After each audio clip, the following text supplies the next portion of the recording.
Hello' guys, ভাল খবৰ। চাকৰি আহিছে দুটা বিভাগৰ ফালৰ পৰা।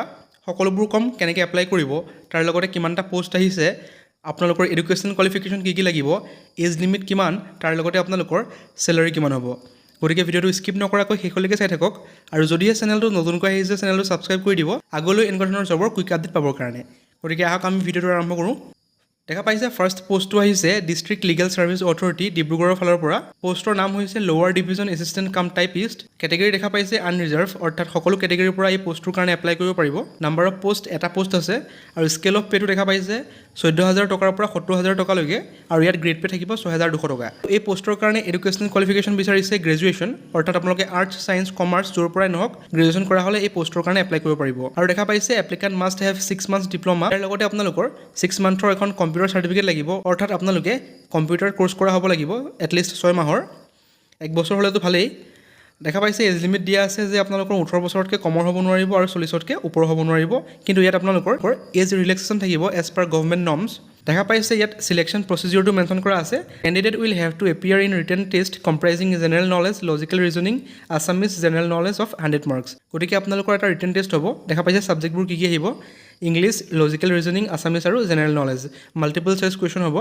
তাৰ লগতে qualifying candidates will have to appear in skill test or oral interview.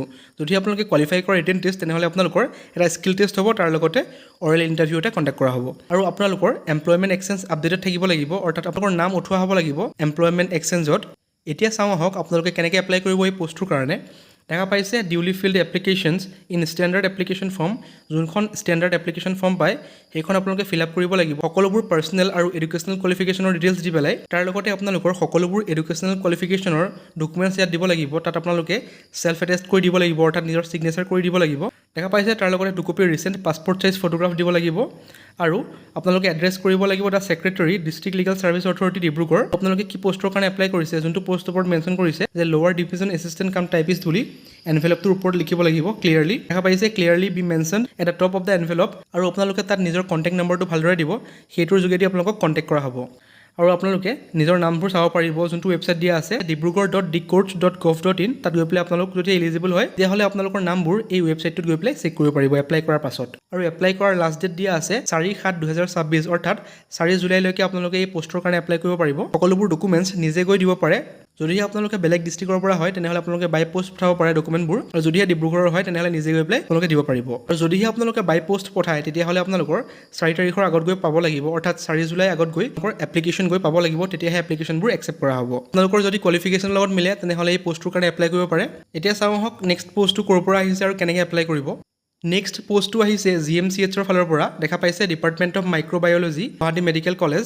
পোষ্টটোৰ নাম হৈছে লেব টেকনিচিয়ান। পাৰ মান্থ 25,000কৈ আপোনালোকক দিয়া হ'ব, অৰ্থাৎ আপোনালোকৰ চেলাৰী থাকিব 25,000কৈ। ইয়াৰ কাৰণে আপোনালোকৰ এছেঞ্চিয়েল কোৱালিফিকেশ্যন দিয়া আছে BSc in MLT from recognise university with 1 year experience, নহ'লে 10+2 ইন ছায়েন্স, অৰ্থাৎ আপোনালোকৰ HS ছায়েন্সত কৰা হ'ব লাগিব। তাৰ লগতে DMLT 2 years course from recognise university, লগতে আপোনালোকৰ 3 বছৰ এক্সপিৰিয়েঞ্চ বিচাৰিছে, আৰু experience must be in clinical লেব।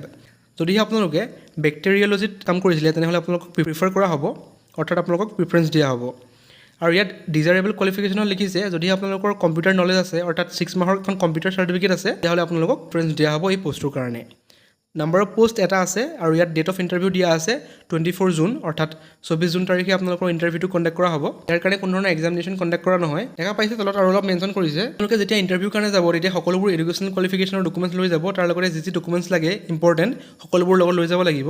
আৰু দেখা পাইছে যদিহে নাম্বাৰ অফ কেণ্ডিডেট 30টাতকৈ বেছি হয় তেতিয়াহ'লে এটা ৰিটেন টেষ্ট কণ্ডাক্ট কৰা হ'ব, তাৰ লগতে এটা ভাইভা কণ্ডাক্ট কৰা হ'ব, আৰু তাৰপিছত চিলেক্ট কৰা হ'ব। যদিহে 30তকৈ কম হয় কেণ্ডিডেট তেতিয়াহ'লে আপোনালোকক কোনো ধৰণৰ ৰিটেন টেষ্ট লোৱা নহয়, অনলি ইণ্টাৰভিউ বেচিছতে আপোনালোকক চিলেক্ট কৰা হ'ব। দেখা পাইছে ৰেজিষ্ট্ৰেশ্যন টাইম দিয়া আছে, অৰ্থাৎ 10টাৰ পৰা 12টাৰ ভিতৰত আপোনালোকে ৰেজিষ্ট্ৰেশ্যন কৰিব লাগিব। আৰু ডেটটো দিয়া আছে দেখা পাইছে 24 জুন, অৰ্থাৎ 24 জুন তাৰিখে আপোনালোকে 10টাৰ পৰা 12টাৰ ভিতৰত ৰেজিষ্ট্ৰেশ্যন কৰাব লাগিব তাত গৈ পেলাই, আৰু ইণ্টাৰভিউটো দিব লাগিব। আৰু যদিহে 30টাতকৈ বেছি হয় কেণ্ডিডেট তেতিয়াহ'লে আপোনালোকে ৰিটেন টেষ্ট আৰু ইণ্টাৰভিউ দিব লাগিব, তাৰপিছতহে আপোনালোকক চিলেক্ট কৰা হ'ব। গতিকে এয়াই আছিল ৰিক্ৰুটমেণ্টৰ নিউজ। যদিহে আপোনালোকৰ কোৱালিফিকেশ্যনৰ লগত মিলে তেনেহ'লে এপ্লাই কৰিব বা যাব। আৰু যদিহে ভিডিঅ'টো ভাল পালে তেনেহ'লে চেনেলটো ছাবস্ক্ৰাইব কৰি দিব আগলৈ এনেকুৱা ধৰণৰ জবৰ কুইক আপডেট পাবৰ কাৰণে। Thank U.